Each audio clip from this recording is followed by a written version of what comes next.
Madhya Pradesh cabinet के वित्त मंत्री जगदीश देवड़ा मंत्रालय का पदभार संभालने के बाद आज पहली बार पहुंचे मंदसौर क्षेत्र में। कार्यकर्ताओं ने वित्त मंत्री का जमकर स्वागत तो किया, लेकिन मंत्री के स्वागत में समर्थक सोशल डिस्टेंसिंग को भूल गए।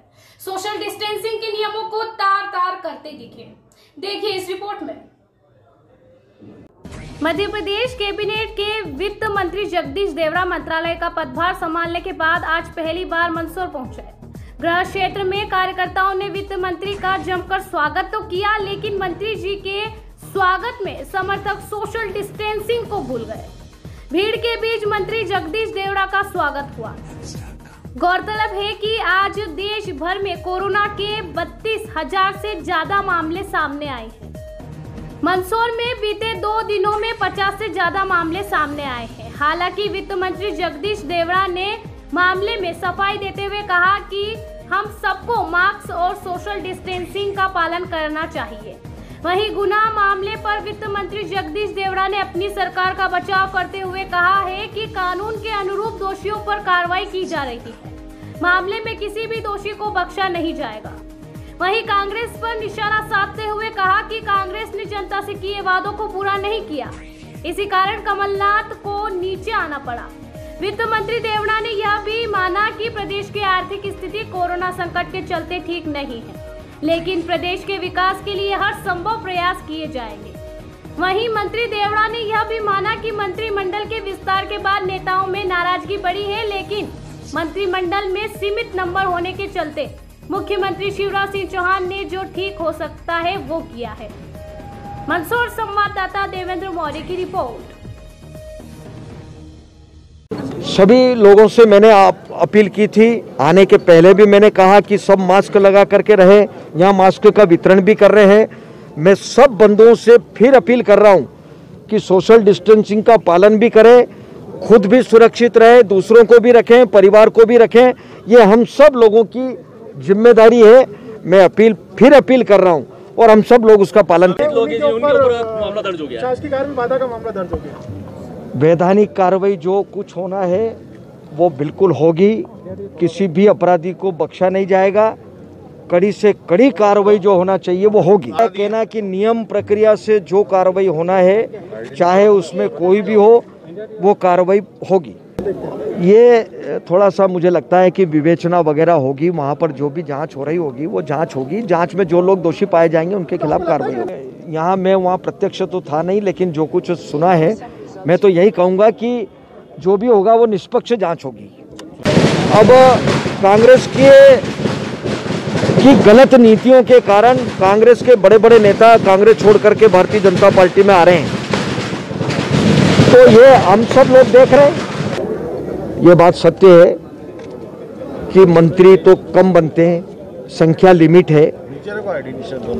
सभी लोगों में क्षमता है, सब लोग उस मंत्री बनने के दायित्व को संभालने के लायक लोग हैं, लेकिन सीमित संख्या है। उसमें जो कुछ बन सकता है वो माननीय मुख्यमंत्री जी के क्षेत्र का अधिकार है, क्षेत्राधिकार है। देश के यशस्वी मुख्यमंत्री शिवराज सिंह जी चौहान का धन्यवाद कर रहा हूँ, उनके प्रति आभार व्यक्त कर रहा हूँ। उन्होंने मंत्रिमंडल में जो दायित्व दिया है, जो जिम्मेदारी दी है और भरोसा किया है, क्योंकि मैं पहले भी उनके मंत्रिमंडल में काम कर चुका हूं और पुनः उन्होंने विश्वास व्यक्त करके जो जिम्मेदारी दी है, मैं उनके प्रति हृदय से आभारी हूं। और उन्होंने जो विश्वास व्यक्त किया है उस विश्वास पर मैं पूरा खरा उतरने का प्रयास करूंगा और इस मध्य प्रदेश की बेहतरी के लिए जो कुछ अच्छा हो सकता है उसके लिए हर संभव प्रयास करूं। कमलनाथ जी इसीलिए नीचे आए। 15 माह में उनने क्या किया है ये जनता को पता है। भारतीय जनता पार्टी और कांग्रेस की सरकार में क्या अंतर है ये अभी उदाहरण देकर के ज्योतिरादित्य सिंधिया जी ने बता दिया कि 15 माह में उन्होंने जो लोगों से वादे किए थे, प्रदेश की जनता से जो वादे किए थे, वो वादे पूरे नहीं किए। सरकार में बैठने के लिए, सरकार बनाने के लिए जो कुछ उनने कहना था वो सब जनता के सामने कहा, लेकिन उसका पालन बिल्कुल नहीं किया। और ज्योतिरादित्य सिंधिया जी ने इसीलिए कहा कि जनता हमसे जवाब मांग रही है, जनता हमसे जवाब मांग रही है।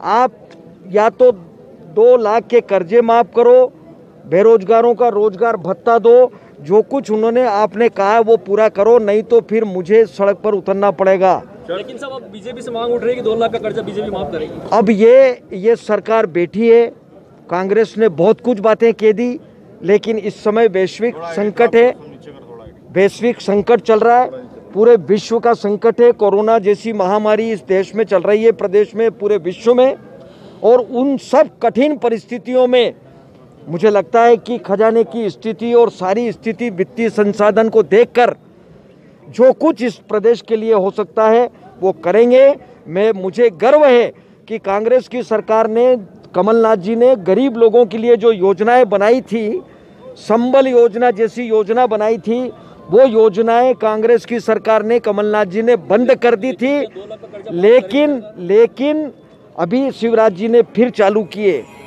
तो मैं आपको ये कहना चाहता हूं कि इस कोरोना के संकट की महामारी के समय खजाने की स्थिति भी, वित्तीय संसाधन भी, मुझे लगता है कि पूरा देश प्रभावित हुआ है, रोजगार की दृष्टि से, सभी दृष्टि से। मध्य प्रदेश की क्या स्थिति खजाने की सर? तो मुझे लगता है कि कोई भी आवश्यक काम नहीं रुकेंगे, सारे काम होंगे। प्रदेश के यशस्वी मुख्यमंत्री जी के नेतृत्व में मुझे लगता है कि जो कुछ अच्छा होना चाहिए, जो बेहतर हो सकता है वो करेंगे। लेकिन संकट सबके सामने है।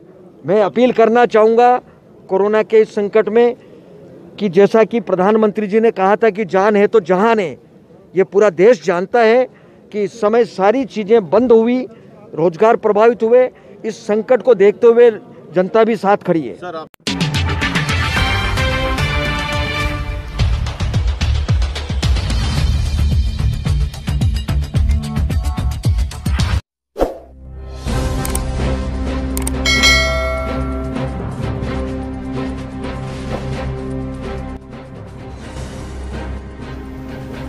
कोरोना काल में हर बड़ी खबर पर है न्यूज प्लस 24 की पैनी नजर।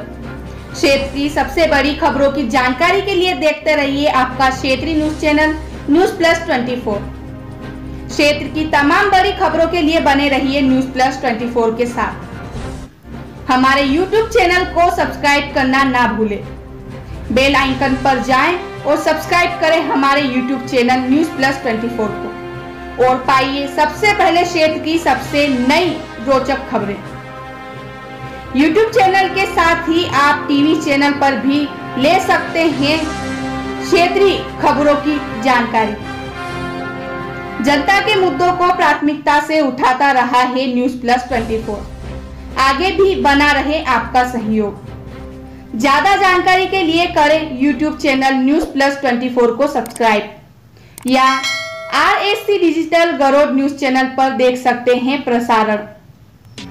रात 9 बजे, सुबह 8 बजे व दिन में 12 बजे प्रसारित होता है समाचार बुलेटिन।